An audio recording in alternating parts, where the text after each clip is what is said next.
Bismillahirrahmanirrahim. Allahumma barik lana fi ma razaqtana wa qina adzabannar. Alhamdulillah. Ya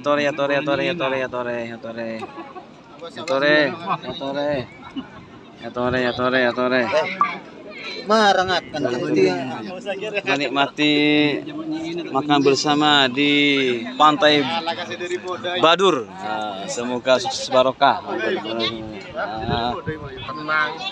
Pakun baru sini mau Nih tetap.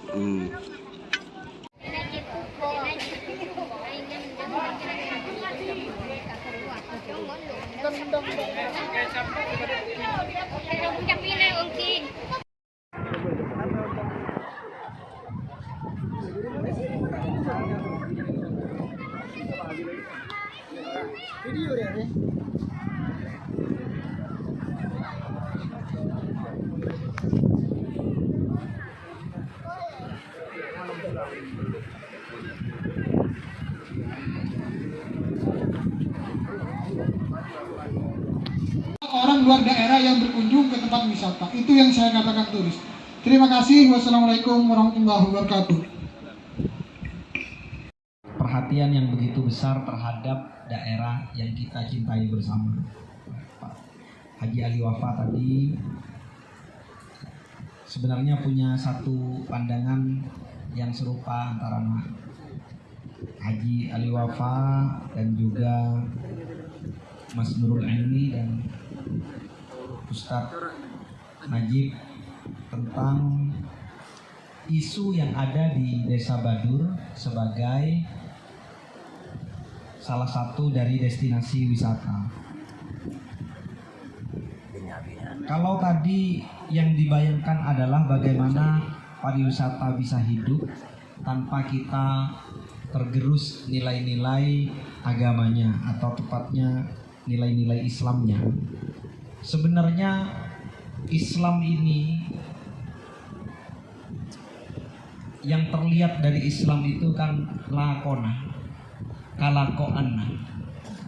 Jadi Islam itu ditunjukkan oleh perbuatan kita. Kalau yang lain-lain hal sangat sulit kita mengenalinya sebagai dalam tanda petik Islami. Apa yang sangat Islami dari kita kan sudah hampir tidak ada. Karena kita berada di zaman yang memang bukan dalam tanda petik zaman yang dicetak oleh semata-mata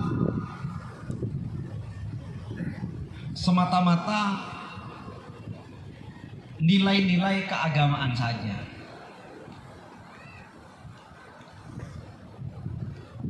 Maksudnya sederhananya begini. Di dalam Islam itu ada nilai-nilai yang universal, yang dikenal oleh seluruh masyarakat, yang jika itu dijadikan alat untuk mengikat semuanya, itu bisa berlaku. Artinya orang yang setia Islam tak perlu masuk Islam, tapi sesuai dengan kesepakatan masyarakatnya. Seperti yang dijalankan Nabi di Madinah. Ketika membuka Madinah, bahkan kan Mekah itu kota pariwisata paling besar. Tidak punya kota, hanya ada pariwisata. Mekah itu tidak ada kota, tidak ada sivilisasi, tidak ada peradaban, hanya ada pariwisata. Aneka. Jadi Mekah kak dinto situs pariwisata. Karena di sana tidak ada rumah ini, tidak ada. Satu-satunya yang tetap di Mekah itu hanyalah Ka'bah, Baitullah, satu itu saja. Kalau rumah pendiri apa nggak ada di sana. Masyarakat Mekah itu nomaden, pindah-pindah sesuai di mana adanya sumber kehidupan, terutama saat itu bergantung kepada oase atau air bersih. Di mana ada air bersih, maka klan-klan akan kumpul di sana. Ada yang berbagi, klan ini dan klan ini yang akur. Rata-rata tidak akur. Orang Arab tadi saya akor setong berselain saling rebu pada persis bener yang Madura. Tak lebur munakor. Tak odi munakor.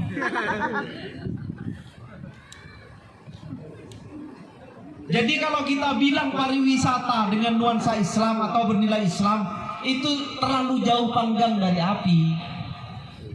Maksudnya begini, kalau kita ingin menjadi Islam, tak usah lupa Islam dulu seorang yang kesini ya, begitulah. Tidak harus masuk Islam dulu, tapi bagaimana nilai-nilai yang dalam Islam itu bisa disepakati. Makanya tadi menarik sekali jika dikumpulkan isu-isu dari Pak Haji Ali Wafa dengan Mas Nurul Ilmi dengan Ustadz Najib tadi dikumpulkan dalam konsep pariwisata berbasis komunitas itu. Gitu. Jadi memiliki bersama terhadap keadaan di sini. Maka disepakati sudah. Pak Islam itu bukan peraturan. Tidak ada. Tapi orang dengan sendirinya ketika masuk di sini sudah tahu seperti apa yang harus bertindak tanduk sesuai dengan masyarakat setempat. Kepada masyarakat di sini tidak usah dalam Islam. Oh, mak pikir dalam Islam. Berarti saya ke sini tidak mau nyari agama, saya cenderung buta. Ya kan? Masa Polan Kuntroman dia air segar di Badur ini yang memang ciri khasnya air tawar bertemu dengan air laut. Masa harus masuk Islam dulu kan tidak bisa. Gitu. Maka dibuat kesepakatan-kesepakatan sebagaimana yang dicontohkan Nabi di dalam perjanjian Madinah, di dalam Hudaibiyah. Perjanjiannya itu yang mengikat komunitas setempat. Nabi tidak mau peduli apakah kalian itu Yahudi, kalian itu Kristen, tidak mau peduli, Nasrani, tidak mau peduli. Yang penting kalau mau berbaiat ke kami, ke pemimpinanku, mau berbaiat maka jangan berzina, maka jangan, itu aja sudah.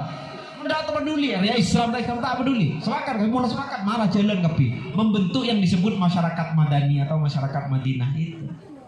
Masyarakat berperadaban itu. Sivilisasi Madinah itu pertama kali.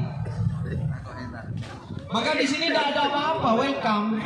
Kita harus terbuka mengucapkan selamat datang kepada semuanya, tetapi yang dari luar tahu bahwa ini bukan rumah mereka.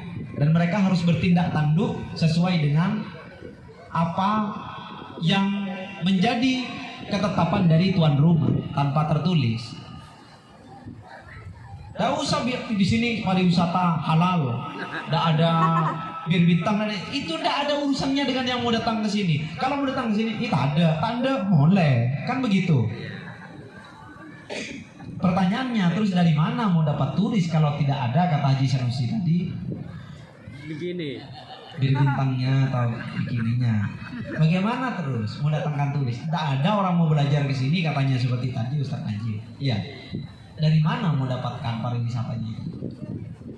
Pengalaman itu, memperkuat pengalaman itu, mengkokohkan, mengafirmasi pengalaman itu.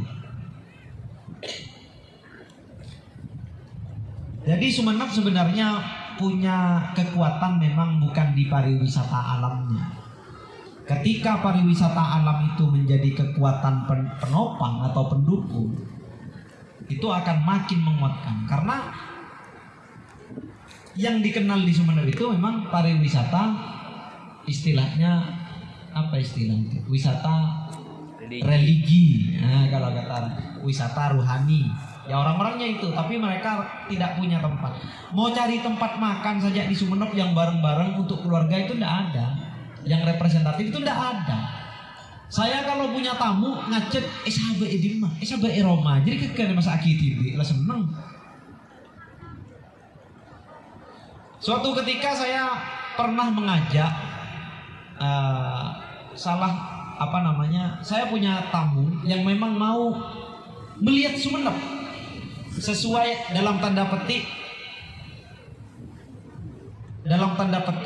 kekhasannya, aslinya. Coba ajak saya jalan-jalan kemana? Saya udah cari tuh dari Lao, dari Lombang, Badur, Selopeng, apa ya? Mau diajak kemana? Bingung saya. Nanti makannya gimana? Bingung saya. Bingung. Ya kalau dua atau apa? Saya bingung. Saya harus cari kunci yang bisa menggambarkan Sumeneb. Gimana caranya? Coba ini. Akhirnya saya ajak dari Guluk-Guluk itu jalan-jalan santai. Coba kalau ingin melihat Sumenep kita jalan-jalan santai yuk. Saya ajak ke Pasongsongan, naik ke perbukitan Sumenep, dari Guluk-Guluk ke Pasongsongan perbukitan. Dari perbukitan turun ke Asta Penaungan, Pujuk Penaungan. Tapi sebelumnya mampir belok dulu ke Pasian untuk melihat landscape-nya kayak gini, indah luar biasa. Terus ke Pasongsongan, mampir di dermaga. Melihat ada selat yang masuk itu, di sana ada muaranya, bagaimana kekayaan seni kapal-kapal perahu di sana, kapal-kapal perahu nelayan di sana. Juga di dermaganya. Itu kagetnya minta ampun. Setelah itu pulangnya dari Asta Penaungan naik ke atas, lewat sampai ke Cempaka, kembali ke Bengkulu. Pengalaman yang didapat dari perjalanan singkat yang kira-kira sejam setengah paling 2 jam itu, dia dapatkan semuanya. Persawahan yang banyak padinya, banyak bangaunya, pohon-pohon kelapa. Nyampe ke atas ada tegalan dengan pohon-pohon berubah sudah. Vegetasi atau tanamannya berubah. Dari pohon-pohon, dari sawah-sawah itu naik masuk ke ke tegalan yang ada tembakau dan pohon-pohon siwalan. Itu kan khas itu. Baunya orang Masat itu kan masuk ke pengalaman. Berubah lagi gitu. Tadinya sawah yang kesannya itu air, datar, naik ke sana tiba-tiba pohon-pohon siwalan yang sangat tropis kelihatan begini. Ke utara Sekone langsung melihat di bawah di sana ada laut biru. Kaget lagi. Beda pengalamannya. Nyampe di bawah melihat perahu secara dekat bahkan bisa naik. Dipamit ke orang-orang. Tak lengkong terono, lihat-lihat perahu, lukisannya bagus-bagus berjejer, terlihat itu. Setelah itu ke Penaungan, ada religinya sedikit. Setelah itu naik ke atas, ngelihat ketika panen sawahnya yang tadi belum panen, ini panen. Kegiatan panen langsung melihat. Itu menyampaikan pengalaman yang tidak terlupakan, menjadi kesan dan menjadi pengikat. Cuma tidak mampir misalkan saya baru apa acuan apa laang atau apa kan ada gitu, tidak ada di sana ya. Tapi orang bisa mengenali berbagai macam corak lukisan dari Cina dan semacamnya, ngelihat gitu.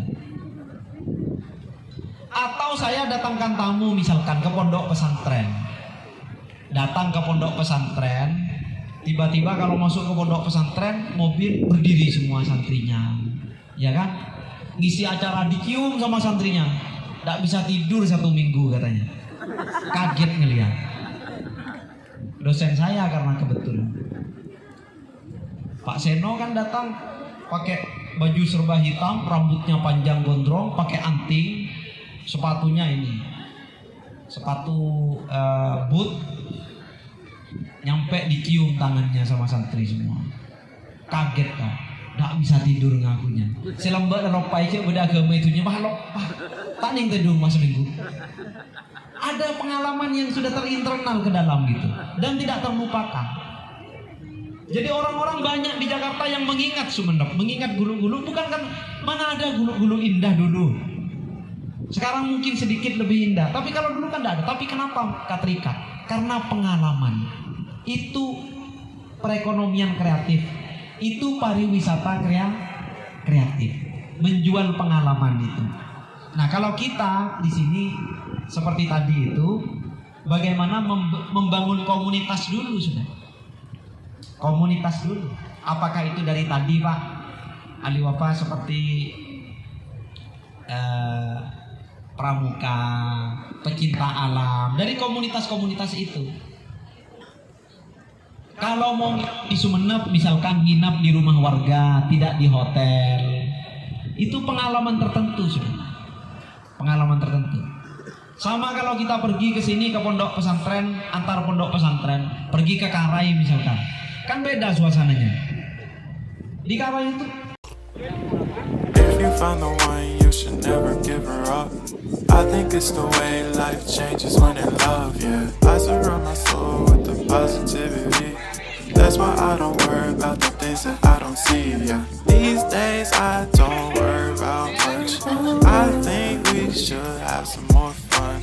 I still dream about the days when we were young. I'll take a hit and still finish, yeah.